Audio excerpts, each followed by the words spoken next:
let's take a moment and look at a practical real-life application of using play-by-number system. Let's take a look here at an actual hymn out of a hymn book. And I'm going to tell you how to approach this. Initially in the simplest way.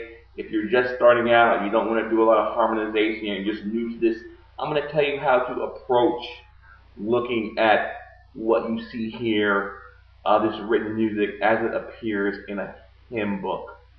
We see here that this hymn is written in the key of A flat. Now don't let that be a concern of yours right now, no matter what your level of musical experience is, or if you do play and you don't like the key of A flat, we'll address that issue in a moment. But what I want to show you how to do is how to look and how to approach a piece of music that you probably have never seen before. You see a lot of notes here, and when I see a lot of notes on a piece of paper or music, that scares me because I'm not good at reading notes. But let's reduce this to its most basic elements, and we're going to harmonize this song, and I'm going to show you how to do that. And you do that by looking at the bass note. That's the lowest note on the staff. And you see labeled at position number 1, that note on the very bottom is an A flat. Now, since this is written in the key of A flat, and we know what number A flat is in the A flat scale, the voicing for this is labeled 1. A flat is the first note in the A flat scale, so we're going to play a 1 chord here. And if we just look across that measure, we see that that 1 chord is played for the entire measure. It's not until we get to number 2, position number 2, labeled there in red, that we see that that bottommost note changes. So for that second measure, what that means is that we're going to play a different chord, and to determine what that chord is, we simply look at that lowermost note there at position 2, where that bass note has changed. And we see that that bass note has changed to a D flat. Now, in the A flat scale, what is D flat? D flat is the 4. So we label this with a 4. So we move from the 1 chord to the 4 chord. And we repeat this process throughout. We go across and we see that that 4 chord remains in place for the entire measure. And we go to the next measure and we see that the note has changed to back to an A flat. And we know A flat is the 1 in the key of A flat. So we just have harmonized that entire first line with 1, 4, followed by 1. And if we repeat that process for the second line, we'll have both lines of this song harmonized. And we see there at position number 4, that lowermost note is in A flat. So that's a 1 chord. So we label position 4 with a 1, and we go across that measure, and we see that before we get to the next measure, that bass note changes again. So in this measure, we're actually going to play 2 chords. And that second chord in the measure at position number 5, that chord happens to be what? Look at the note, and we see that that note is an E flat. Now the E flat in an A flat scale is what note? The E flat is the 4. E flat is the 4th note in the key of A flat. I'm sorry, 5. E flat is the 5th note in the key of A flat. So we label that with a 5.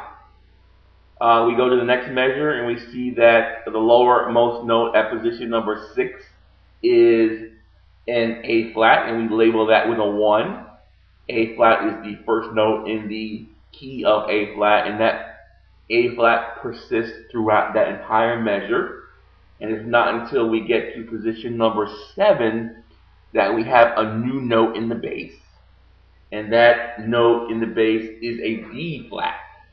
And in the key of A flat, the D flat is a 4, so we label that with a 4, so we're going to play a 4 chord there. So that's how we should approach any piece of music, is we need to reduce it down to its Roman numerals, and that is the progression for the song. That's not the entire song, but we see here that for this individual song, it is a 1, 4, 1, 1, 5, 1, 4 progression. So those are the chords that we're going to play for this particular song. Now remember, we see that this song is in the key of A flat. One of the benefits of reducing a song down to its Roman numerals is at that point you can play it in any key that you want. So I can say, okay, I don't like the key of A flat, I'm going to play it in D flat because I'm more familiar with the numbers in the key of D flat. So that first chord is going to be a 1 chord in the key of D flat. That's going to be a D flat chord, and the second chord, which is a 4, is going to be what? The 4th note in the D flat scale is G flat, so that's a G flat chord.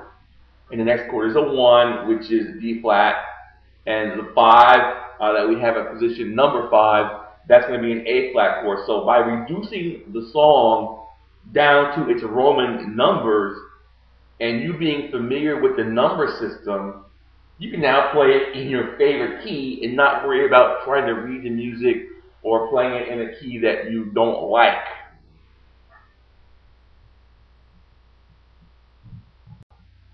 Now that we've reduced this song down to its Roman numbers, at this point, you can ignore all of the notes on the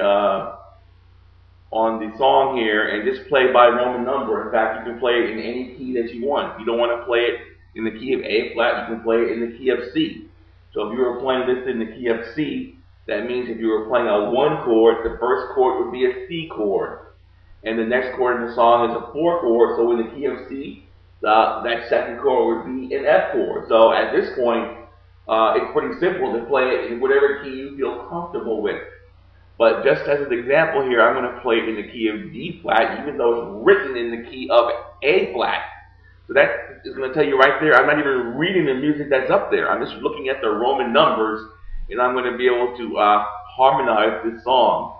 In fact, I'm going to do a very simple harmonization. In fact, we've harmonized on the bass, and that's the simplest harmonization that you can do, and it's a good place for beginners to start. It's not going to have that much color or flavor, but it's a good starting point and a good way for me to introduce you to the technique on how to do the harmonization. So right here at position number 1, the first measure, it says use a 1 chord.